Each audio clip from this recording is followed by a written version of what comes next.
vamos iniciar essa série de conferências sobre a revolução cultural dentro da igreja.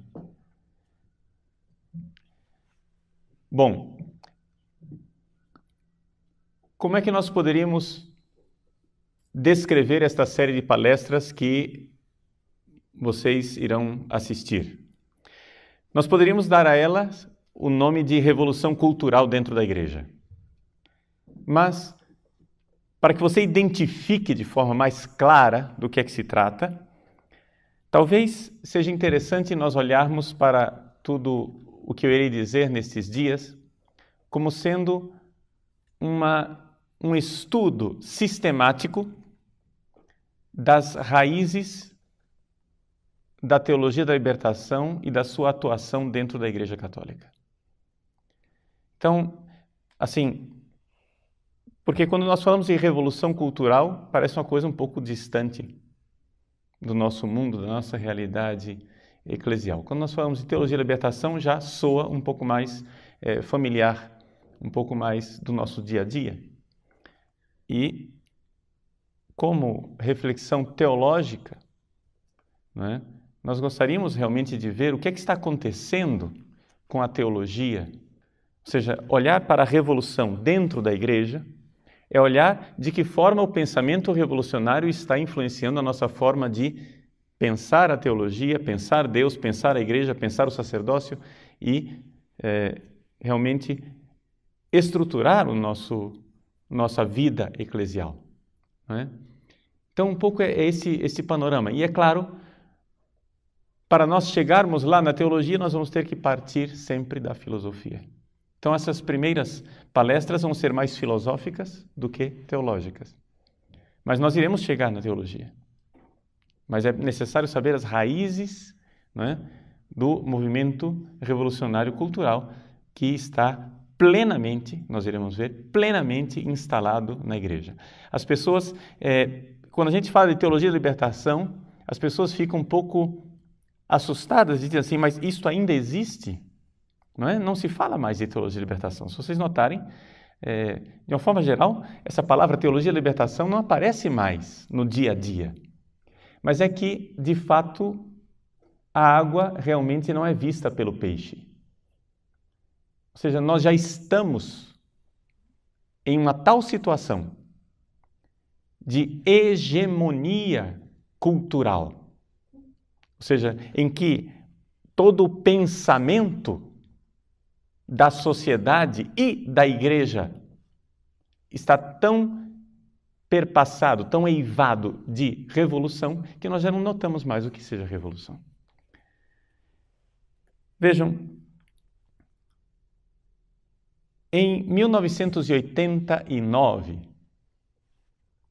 houve um evento epocal, algo que mudou a história recente da humanidade, todos vocês sabem, a queda do Muro de Berlim. Ou seja, para todos os efeitos, o que aconteceu na prática? O que aconteceu é que o comunismo real, o socialismo real, o marxismo real desapareceu. Pareceu uma vitória do capitalismo, não é? Pareceu uma grande vitória de dois homens. Dois grandes homens do século XX, o presidente Ronald Reagan, dos Estados Unidos, e o Papa João Paulo II, que, se vocês forem olhar um pouco na história, não é? Que quanto mais a gente se afasta daquela data, mais claro fica o que é que realmente aconteceu. Houve realmente uma colaboração entre o Vaticano e os Estados Unidos num esforço de trazer abaixo o comunismo, não é? O Papa João Paulo II vinha de um país comunista. Ele sabia o que era o comunismo, ele sabia o que era a opressão de um Estado totalitário. Ele viveu debaixo da bota do comunismo. E o presidente Ronald Reagan foi sempre um anticomunista ferrenho e foi eleito como tal. Então, os dois homens, digamos assim, o braço secular e o braço religioso parece que se uniram num esforço hercúleo de trazer abaixo o comunismo. Então, quando em 1987 o presidente Reagan, diante do portão de Brandemburgo, em Berlim, pronunciou um seu famosíssimo discurso, falando a respeito do secretário-geral do Partido Comunista, Gorbachev. Ele estava descrevendo e dizendo os esforços de Gorbachev de fazer uma perestroika, uma reestruturação do movimento comunista na Rússia, de fazer glasnost, ou seja, uma transparência na estrutura e no governo comunista. Então, o presidente Reagan fez um discurso famosíssimo dizendo aquilo que todos os homens e mulheres de boa vontade no Ocidente queriam dizer. Ele diz assim: Mr. Gorbachev, come here and open this gate. Senhor Gorbachev, venha e abra esse portão. Bring down this wall. Derrube esse muro. E como que ouvindo esse discurso de Reagan, 2 anos depois o muro caiu. Parecia um grande triunfo do capitalismo, um grande triunfo, portanto, dos valores tradicionais do Ocidente, um grande triunfo da luta do Papa João Paulo II para fazer com que o comunismo caísse na sua terra e em outros lugares. Quando João Paulo II, porém, foi visitar Cuba, um jornalista perguntou a Fidel Castro como ele se sentia recebendo em Cuba o homem que havia causado a queda do comunismo. Fidel Castro respondeu candidamente, dizendo: eu não desprezaria assim Mikhail Gorbachev.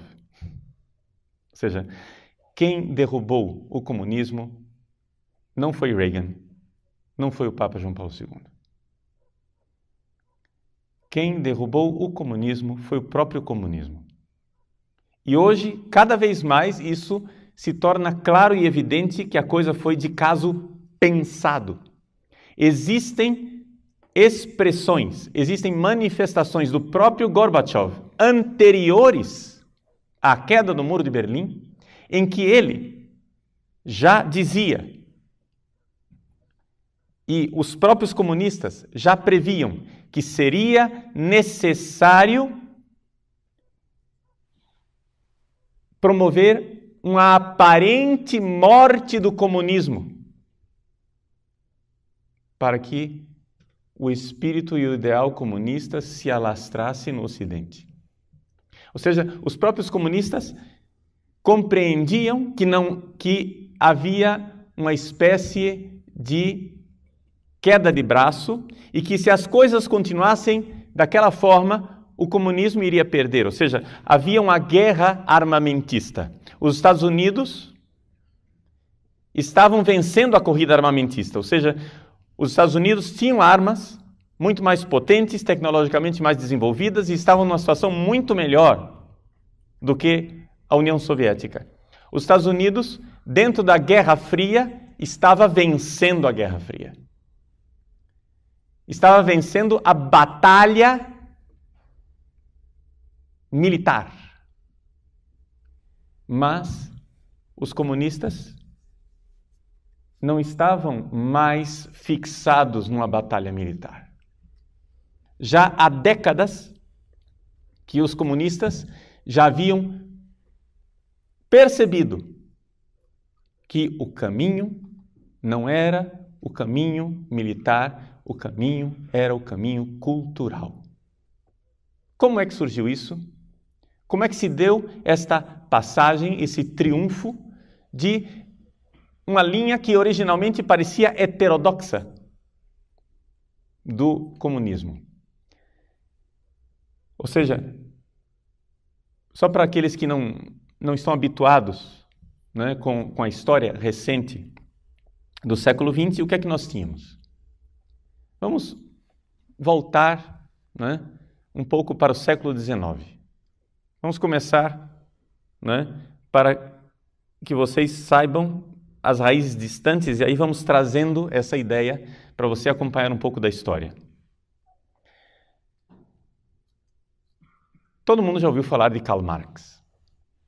E qual é a ideia de Karl Marx? A ideia de Karl Marx é a seguinte. Vamos tentar resumir o marxismo em breves pinceladas. A sociedade que está aí é uma sociedade injusta que explora o trabalhador. O trabalhador, para Marx, ele chama com o nome de proletariado, os proletários. E é necessário que nós, através de um método revolucionário, e revolução para Marx, muito claramente, é revolução armada, é necessário que através de uma revolução, nós, classe trabalhadora, tomemos posse do governo para implantar uma ditadura do proletariado. Através de uma luta de classes, o proletariado vai tomar posse, não é, dos meios de produção, do governo, etc. E então, quando os trabalhadores tomarem posse, eles implantarão uma ditadura, e esta ditadura será simplesmente uma ponte, uma passagem, um momento temporário para uma sociedade que no final será justa, sem classes e, no fim das contas, sem governo. Ou seja, o ideal de Marx é, em palavras pobres, implantar aqui na Terra um paraíso. Implantar aqui na Terra, aqui neste mundo, uma sociedade justa, perfeita. E como é que ele irá fazer isto? Pelo poder criativo do mal. Aqui é que está a perversão marxista na sua raiz mais absurda. Ou seja, Marx é somente o secretário. Satanás, na verdade, é Hegel. Entende? Marx é somente o porta-voz. A força criativa do mal, a força criativa do negativo. Faça o mal, produza o mal, destrua, disto virá algo bom. É esse o princípio hegeliano. Uma vez que você tem uma antítese forte deste conflito, desta luta de tese e de antítese, surgirá uma síntese superior. Esta luta será elevada. Na linguagem técnica hegeliana, será suprassumida, aufgehoben em alemão. Vai ser levada para cima. Então, num conflito, num duelo de vida e de morte, mors et vita duello, conflixerunt mirando, diz o Victime Pascalis. Com o conflito de vida e de morte surgirá o superior. Então, o que acontece? Hegel vê que existe uma injustiça com o mal, com o negativo.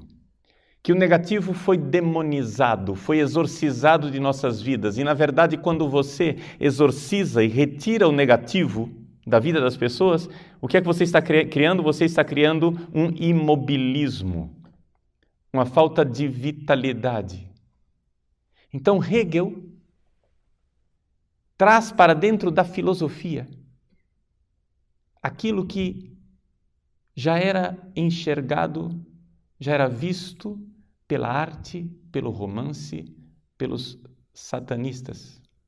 Se vocês forem ler o Fausto de Goethe, já ouviram falar de Goethe, né?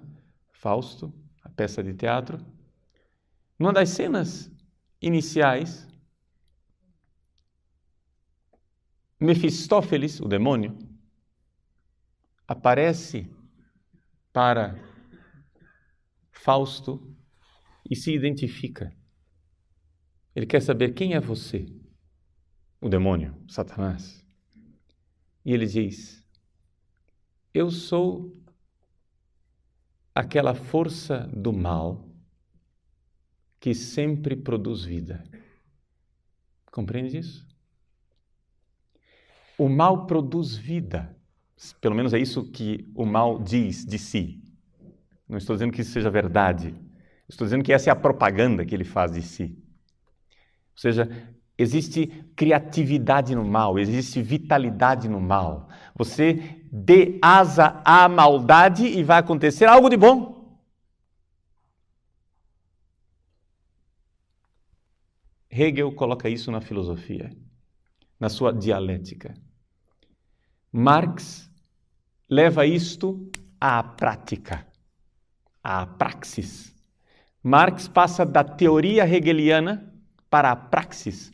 Uma praxis política em que matar, destruir, hostilizar a civilização, trazer abaixo a ordem, irá produzir uma ordem superior. Este é o princípio que vocês não devem se esquecer, porque ele governa a vida de muitos sacerdotes e, permitam-me dizer, até mesmo bispos dentro da Igreja Católica hoje. Não que eles tenham estudado isso, gente, porque isso daqui, deixa eu dizer para vocês, qual é a missão da vida do Padre Paulo Ricardo? É colocar notas de rodapé naquilo que todo mundo faz automaticamente sem saber de onde vem, entendeu? Eu só quero dizer para você o seguinte: ouvindo essa série de palestras, no final dessa série de palestras você vai ter uma decisão. Eu não vim aqui fazer sua cabeça. Depois dessa série de palestras você vai ter que decidir se você será um bom teólogo da libertação competente, sabendo todo o trabalho de destruição que você tem que fazer dentro da igreja, ou se você será um bom sacerdote fiel ao Papa, à tradição da igreja. Eu não vou fazer sua cabeça. Essas palestras você pode usá-las de duas formas diferentes. Você pode usá-las para o bem, sabendo a maldade que você deve evitar. Você pode usá-las também para o mal, sabendo que eu vou dar a você uma cartilha de como ser um bom marxista, um bom teólogo da libertação e como destruir a Igreja Católica. Vou ensinar as duas coisas. Entende? Você não está aqui para um padre fazer uma lavagem cerebral em você. Você será um homem livre, terrivelmente livre, dramaticamente livre, perigosamente livre. Mas é preciso que você, desde o início, enxergue isto, para que você saiba distinguir em que time aquela pessoa está jogando. Dentro dessa história da revolução cultural dentro da igreja, dentro da história da teologia da libertação dentro da igreja, o que vocês têm que entender, meus queridos, é o seguinte: nunca julguem uma pessoa pela propaganda que ela faz de si mesma. Não julguem o Padre Paulo Ricardo pelo que ele diz de si. É claro que as pessoas vão sempre falar coisas boas de si mesmos. Entendeu? Eu não vou chegar aqui e começar a falar mal de mim. Eu vou fazer propaganda daquilo que eu estou dizendo, senão eu não gostaria que você, eu gostaria que você abraçasse o que eu estou dizendo. Se eu estou aqui é para convencer você. Entende? Eu não estou aqui dizendo, olha, eu não quero que você jogue no meu time, eu não quero que você se convença do que eu estou dizendo. É evidente que se eu estou aqui, eu estou porque eu tenho uma opinião, eu estou muito convencido de que esta opinião é o caminho correto. Eu, admiravelmente, estou sempre de acordo comigo. e gostaria de ensinar vocês e gostaria que você estivesse de acordo comigo. Mas eu não vou lavar a sua cabeça. Entende isso? Você será livre. É evidente que eu quero mudar a sua cabeça. Então, cuidado. Eu vim aqui para mudar a sua cabeça. Eu vim aqui para convencer você. Mas, ao mesmo tempo, eu gostaria que você entendesse que você sempre será colocado diante de dois caminhos que você deverá escolher. E você é livre. Nunca julguem uma pessoa pelo que ela diz de si mesma. Como é que eu devo julgar uma pessoa? Julgue uma pessoa olhando para o que é que ela combate. Esse é o verdadeiro julgamento. Se um sujeito chega aqui e diz: eu sou a favor dos pobres, eu gosto dos pobres, como é que você vai saber se essa pessoa é uma pessoa boa ou uma pessoa má? Também a Madre Teresa de Calcutá amava os pobres, mas ela não era da teologia da libertação. Também teólogos famosos e bispos famosos dizem que amam os pobres. Mas como é que eu vou julgar essa pessoa? Se você quer um critério para julgar, você olhe sempre para o que é que esta pessoa está combatendo, contra o que ela está lutando. Quando de repente você vê uma pessoa que diz: eu amo os pobres, eu amo a justiça social, eu amo tudo aquilo que é o Evangelho, o Reino de Deus, Jesus, etc. e tal, tudo bem. Até agora ele disse o que ele ama. Isso não significa nada, porque isso pode ser mera propaganda. O que você tem que perguntar é o que é que essa pessoa está combatendo. Quando essa pessoa começa a combater tudo que nós temos de sagrado, quando ela combate a liturgia que está no missal, quando ela é contra a disciplina que está no Código de Direito Canônico, e quando ela destrói a doutrina que está no Catecismo da Igreja Católica, você começa a ver que o gato se esconde atrás da cortina, mas sempre deixa o rabo de fora. Compreendem a coisa?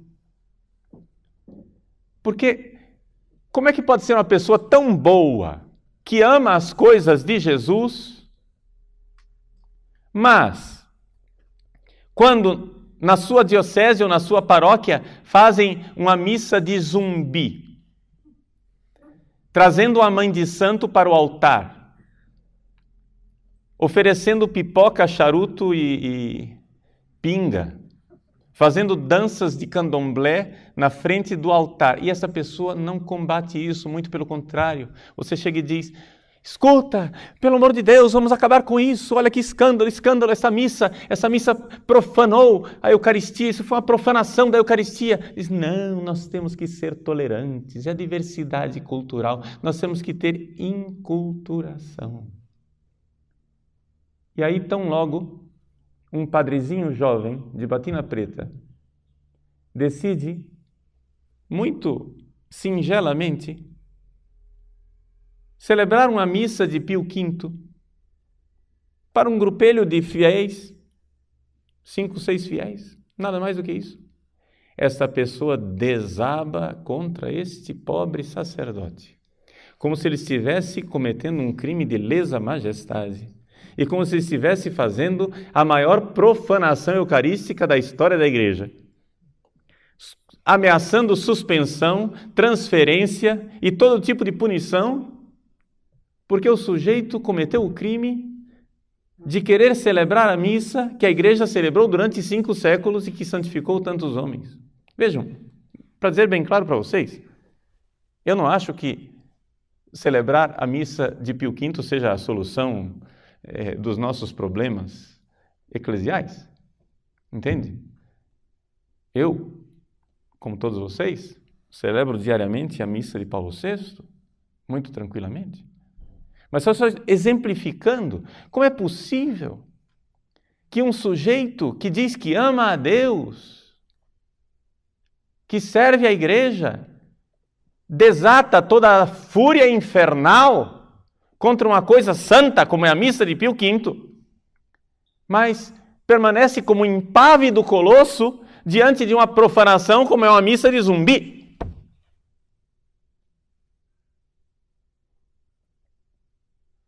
Não compre o produto pela propaganda.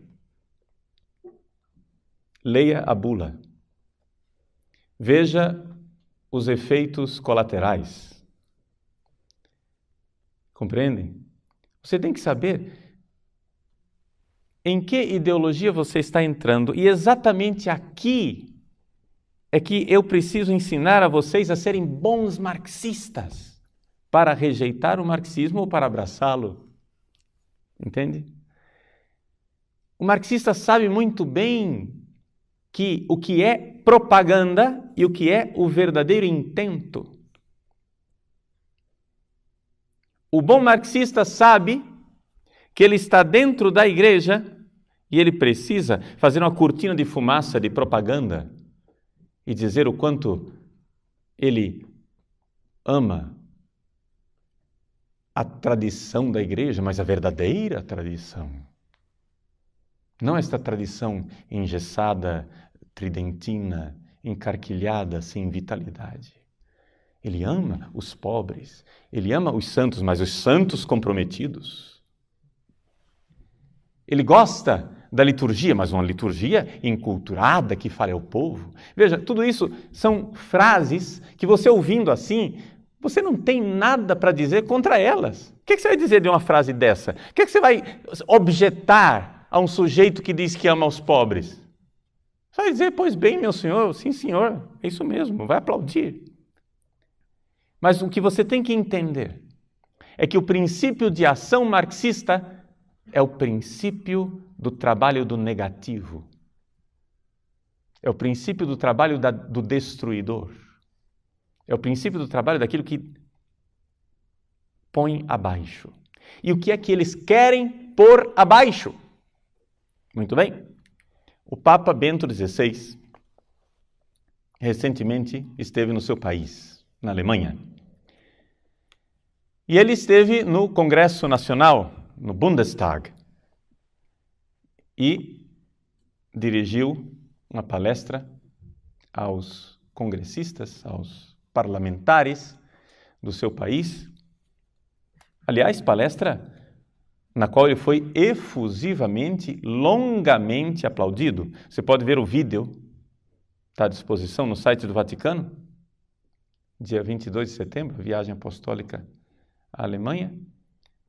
Ele foi efusivamente aplaudido de pé pela Assembleia inteira, exceto por uma área da Assembleia onde havia bastante cadeiras vazias, sinal de congressistas que não foram, que se recusaram a participar, e os poucos que foram daquele partido lá participar ficaram de braços cruzados, enquanto todos os outros aplaudiam o Papa e aplaudiam ostensiva e longamente. Né? Muito bem. Nesse discurso, o Papa, nas palavras conclusivas, disse o seguinte: a cultura da Europa nasceu do encontro entre Jerusalém, Atenas e Roma. Do encontro entre a fé no Deus de Israel, Jerusalém, a razão filosófica dos gregos, Atenas, e o pensamento jurídico de Roma. Este tríplice encontro forma a identidade íntima da Europa. Na consciência da responsabilidade do homem diante de Deus e no reconhecimento de sua dignidade inviolável do homem, de cada homem, este encontro fixou critérios do direito cuja defesa é nossa tarefa neste momento histórico. O Papa está dizendo que nós temos que defender estas três grandes colunas da cultura ocidental: a fé cristã, o direito romano e a filosofia grega. Por quê? Porque existe um movimento revolucionário que quer trazer abaixo estas 3 colunas. E, aliás, não quer trazer abaixo, está derrubando estas 3 colunas. Ou seja, as 3 colunas já estão no chão, em frangalhos. E nós o que precisamos fazer é reerguê-las. Então aqui está o grande conflito, a grande batalha cultural, a grande guerra cultural. Esta guerra cultural que se expressa na destruição destas 3 colunas básicas da cultura ocidental. Ou seja, do legado de Jerusalém, de Atenas e de Roma. O Papa professa publicamente de que lado ele está.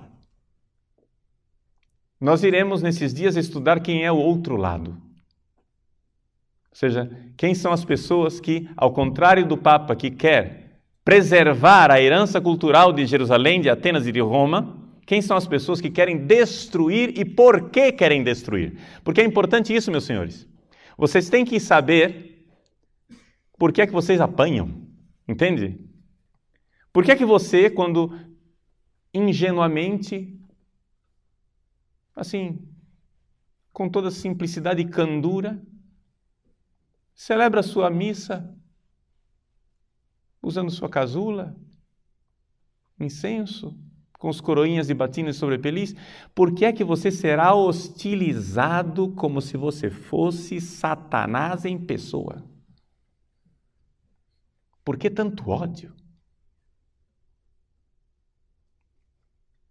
Então, é um pouco isto que nós queremos ver nesses dias. Lá atrás, Hegel e Marx.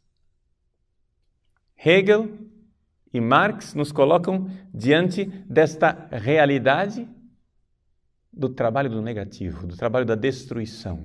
É necessário destruir. Hegel quer, através do trabalho do negativo, do trabalho da destruição, trazer abaixo uma ordem e um sistema que ele diz está oprimindo o trabalhador, está oprimindo o proletário.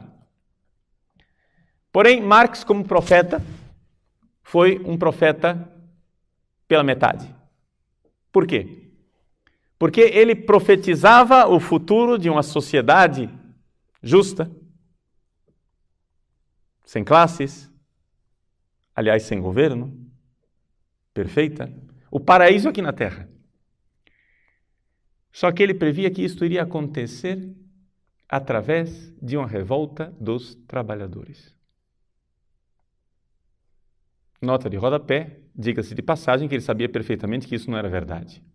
Ele, inclusive, falsificou os dados das pesquisas. Ele vivia na Inglaterra, foi fazer pesquisas a respeito da situação dos trabalhadores a partir dos dados dos Blue Books do governo britânico, e ele, falsificando os números, disse, vejam, a situação dos trabalhadores é insuportável, eles irão explodir numa revolta. Ele sabia perfeitamente que as coisas não eram do jeito que ele estava pintando. Marx é, além de pseudo-profeta, é um mentiroso e um sujeito intelectualmente desonesto. Tá?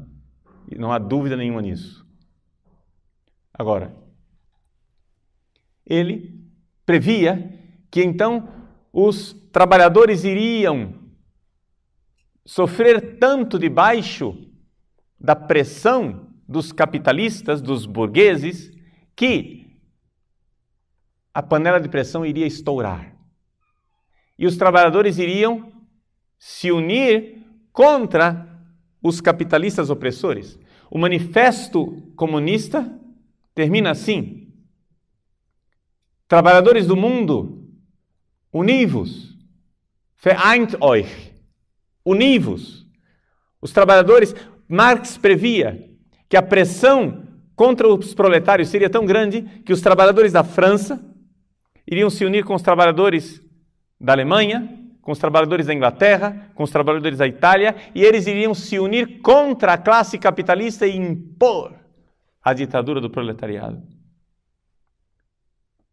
Problema, isso não aconteceu. Marx morreu e não viu a profecia vir abaixo, ou seja, não se realizar. Ele previu uma grande guerra, a guerra que ele chamava de Guerra Pan-Europeia. Essa Guerra Pan-Europeia, de fato, aconteceu, foi a Primeira Guerra Mundial. Todo mundo previa um pouco que haveria essa guerra. O próprio Papa São Pio X, quando ele morreu, há 100 anos atrás, ele morreu e dizia continuamente: verrà il guerrone. A guerra enorme, a guerra grande acontecerá. Verrà il guerrone. E de fato aconteceu o guerrone, a guerra grande. A Primeira Guerra Mundial. Só que, para a total confusão dos marxistas, os trabalhadores não se uniram. Eles, ao contrário, pegaram as armas para matar, horror dos horrores, outros trabalhadores. Ou seja, os trabalhadores franceses pegaram em armas para matar os trabalhadores alemães, para defender os interesses de classe dos seus patrões, dos capitalistas. Como é possível?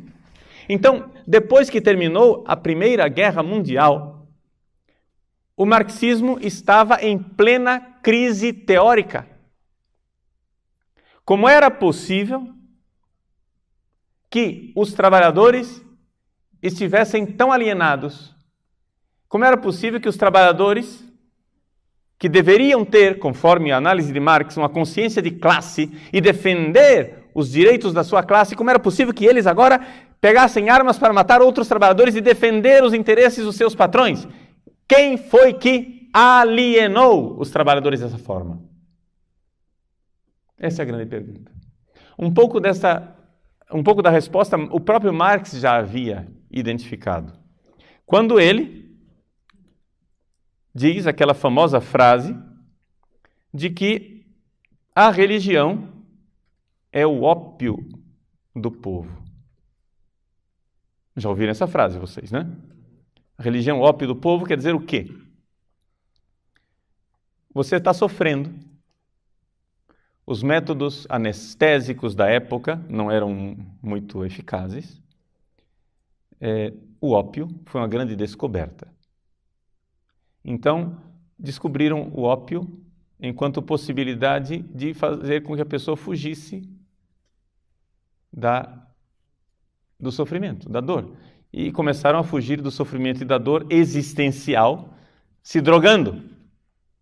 Pois bem, Marx disse: a religião é o ópio do povo. O ópio é muito caro, o povo não tem dinheiro para comprar ópio, então você vai à igreja, reza o terço.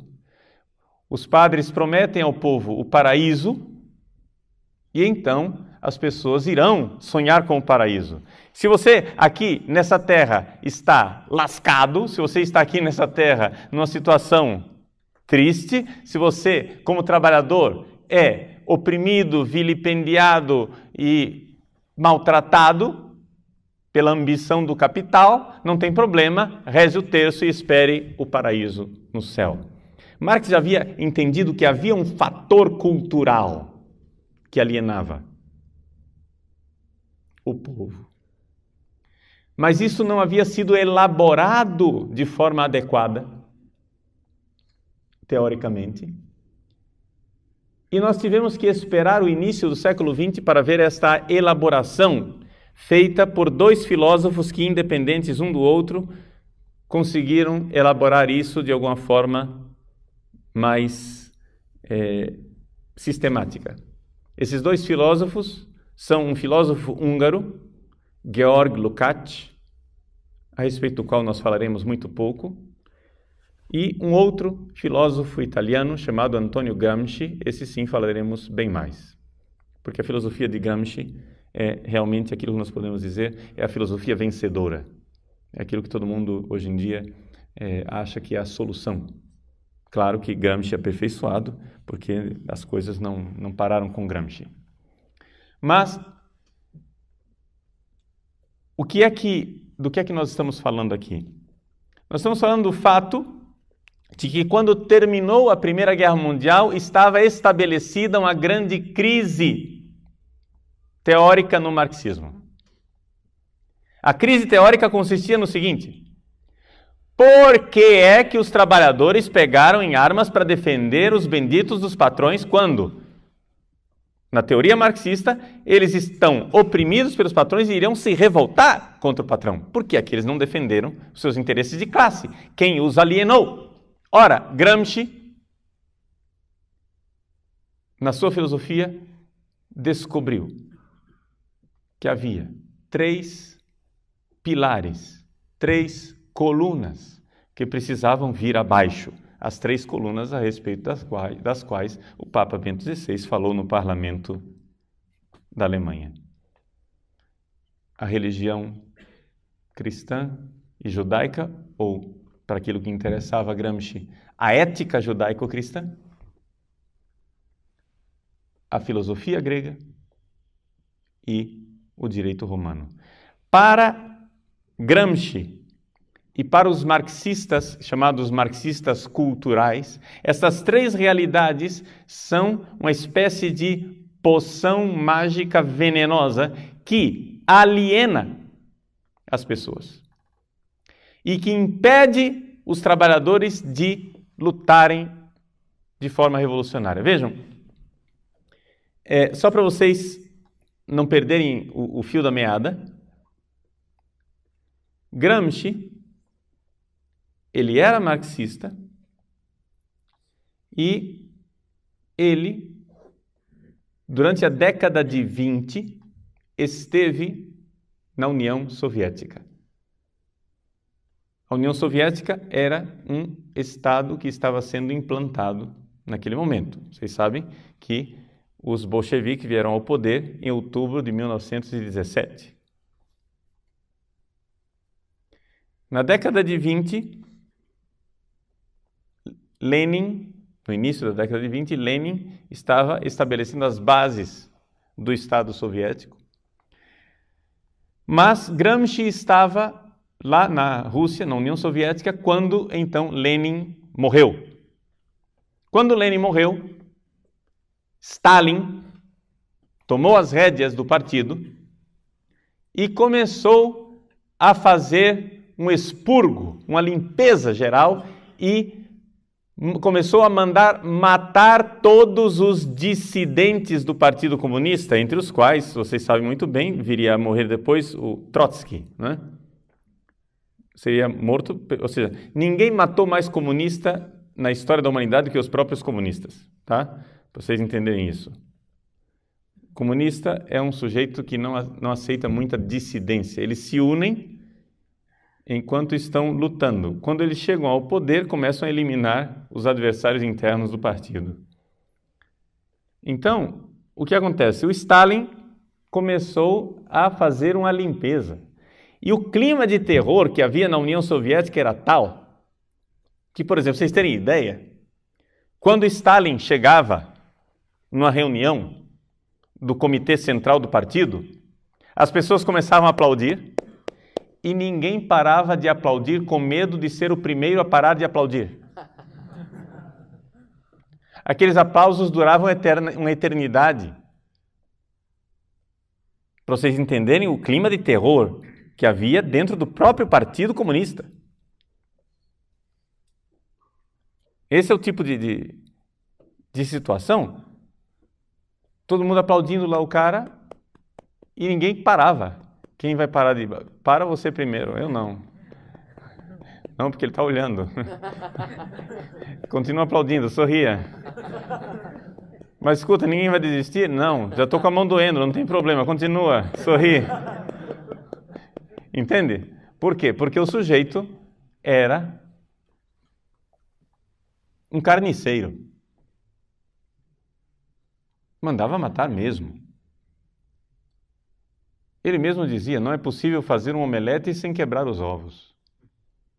Ou seja, é necessário matar. É a força do negativo. Compreendem isso? A força do negativo. Destrua, odeie, ponha abaixo, surgirá o paraíso. Vejam que existe algo de satânico nesse tipo de pensamento. Odeie e virá o bem. Mate e virá a vida. Crie o caos e virá a ordem. Como é possível crer nisso? E, no entanto, eles creem. E, no entanto, há pessoas dentro da igreja que fizeram disso um estilo de vida. Um estilo de vida. Que creem profundamente que quanto mais elas forem devassas, quanto mais elas profanarem o celibato, quanto mais elas conseguirem destruir a sexualidade e a moral tradicional, mais elas estão promovendo o amor. Existem pessoas dentro da igreja que creem que quanto elas mais caluniarem, quanto elas mais destruírem a carreira dos outros, quanto mais elas armarem cama de gato para os outros, quanto mais elas forem cruéis, verdadeiros, caluniadores, usando todo tipo de mesquinharia política, todo tipo de desonestidade, elas creem que estão implantando o reino de Deus. Existem pessoas que pensam assim. Existem pessoas que pensam que quanto mais elas criam desordem e profanam o que há de sagrado, elas estão promovendo a causa de Deus. Pode ser que essas pessoas nunca tenham lido Marx, Lenin e Stalin, mas elas vivem desta apostila, desse pensamento, desta mentalidade, deste frônema, dizem os gregos. É uma forma de pensar. E nós, nesses dias, vendo e explorando um pouco as raízes disso, vamos entender como é que se chega a isso. Como é que uma pessoa chega a ser assim, dentro da igreja, celebrando missa todo dia. Pois bem, Gramsci, então, compreendeu que era necessário destruir, era necessário trazer abaixo a cultura ocidental. Mas não que não haveria solução pelo caminho stalinista. Gramsci abominava o regime de força e de terror que Stalin havia implantado. Gramsci acreditava o seguinte, que a cultura europeia, com aquelas 3 colunas, a ética judaico-cristã, a filosofia grega e o direito romano, precisava ser implodida. Mas implodida como? Lentamente, anonimamente, gradualmente. Então, gente, essas coisas, na técnica gramsciana, nada pode ser ostensivo. Tudo deve ser disfarçado.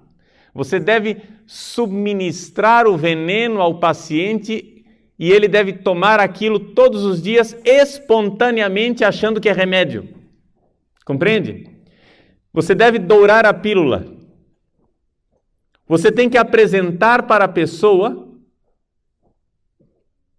o veneno que irá matá-la, como se aquilo fosse o medicamento de sua salvação. Você precisa destruir a cultura em nome da dignidade do homem. Em nome da liberdade, você cria a ditadura. Em nome da dignidade do homem, você cria a destruição. Em nome dos direitos humanos, você cerceia os direitos. E é isso que é o caminho gramsciano. É o caminho onde, e aqui é importante isso para vocês desde o início, existe uma propaganda e existe uma realidade. Uma coisa é o que o marxismo cultural alardeia. Outra coisa é o que ele realmente faz. Vou dar um exemplo, só para a gente não ficar na teoria. E com esse exemplo concluo essa primeira palestra. A união homossexual, o casamento gay. Como é que se passa num congresso uma lei aprovando o casamento gay? Como é que você faz com que juristas e juízes do Supremo Tribunal Federal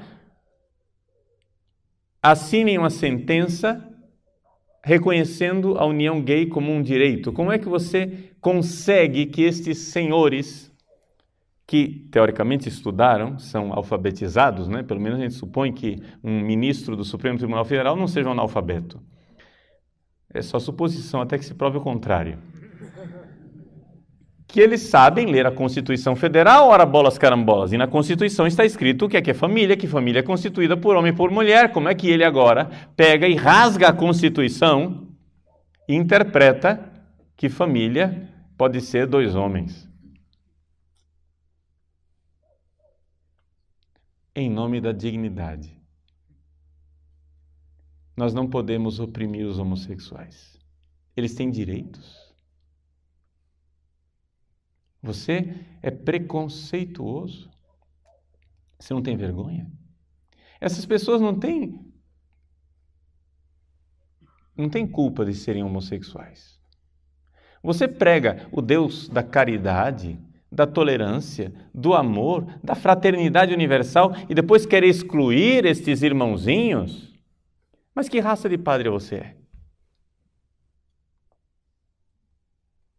Esta é a propaganda. Mas o que é que eles querem obter com isso?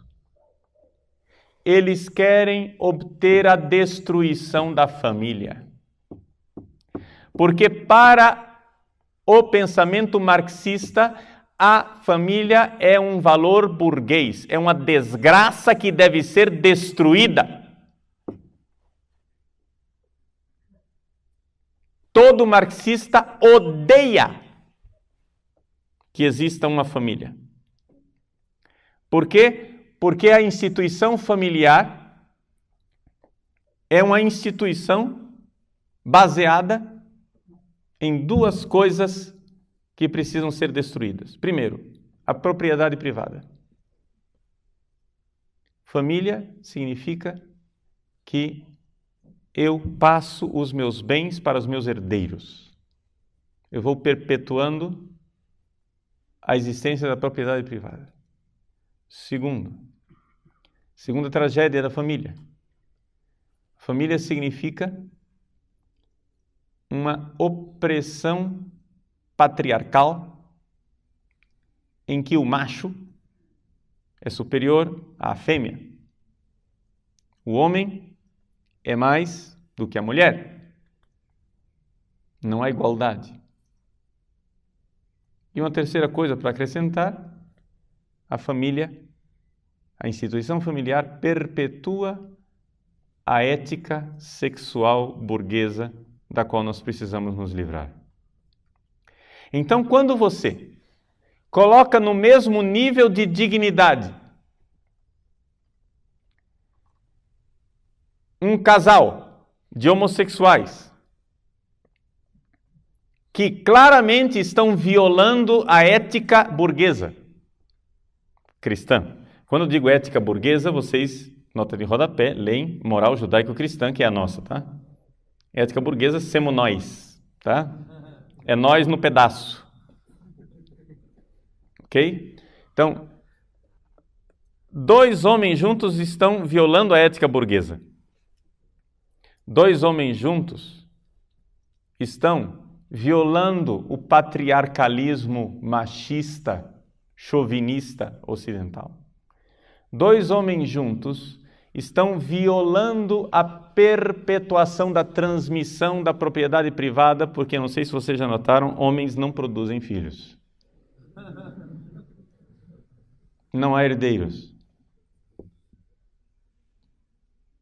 Não há herdeiros. O que é que eles querem? A propaganda é a dignidade do gay. Mas não existe movimento político-cultural na história da humanidade que tenha matado mais homossexuais do que o comunismo. Perguntem aos cubanos quantos homossexuais foram levados ao paredão para serem fuzilados. Perguntem na antiga soviética quantos homossexuais foram levados aos gulag, aos campos de trabalho forçado. O interesse de defesa dos direitos homossexuais não é absolutamente aquilo que os comunistas e marxistas querem. O que eles querem é destruir a família. Mas é evidente que eles não vão chegar e dizer assim: escuta, pessoal, nós viemos aqui com um plano para destruir a família. O plano é o seguinte. Eles não vão dizer isso. Porque todo mundo vai se revoltar. Por quê? Porque, segundo eles, o povo está alienado porque o povo está com um pensamento cristão tão arraigado que é necessário que nós entremos na consciência do povo e tiremos esses valores cristãos à força, usando a própria linguagem cristã para isso. Então, em nome da tolerância cristã, do amor cristão, né, da dignidade do ser humano, eles destroem a família. Essa é a propaganda. Mas eu já disse a vocês, vocês querem saber quem é aquela pessoa? Se ele é lobo ou se ele é pastor? Se ele é um lobo com pele de ovelha? Não levem em consideração o que ele diz de positivo. Considerem sempre o trabalho do negativo. Contra o que é que ele está lutando? O que é que ele está destruindo? O que é que ele está pondo abaixo? Aí vocês saberão o que é uma pessoa. Então, nessa primeira palestra, nós colocamos um pouco uma visão panorâmica daquilo que é o movimento do marxismo cultural. O movimento do marxismo cultural, ele parte da realidade de que Marx quer implantar uma sociedade nova, um paraíso aqui na Terra. Mas os meios precisam ser os meios culturais, diz Gramsci. Somente através da luta cultural é que nós conseguiremos implantar a nova sociedade e o novo mundo. Por quê?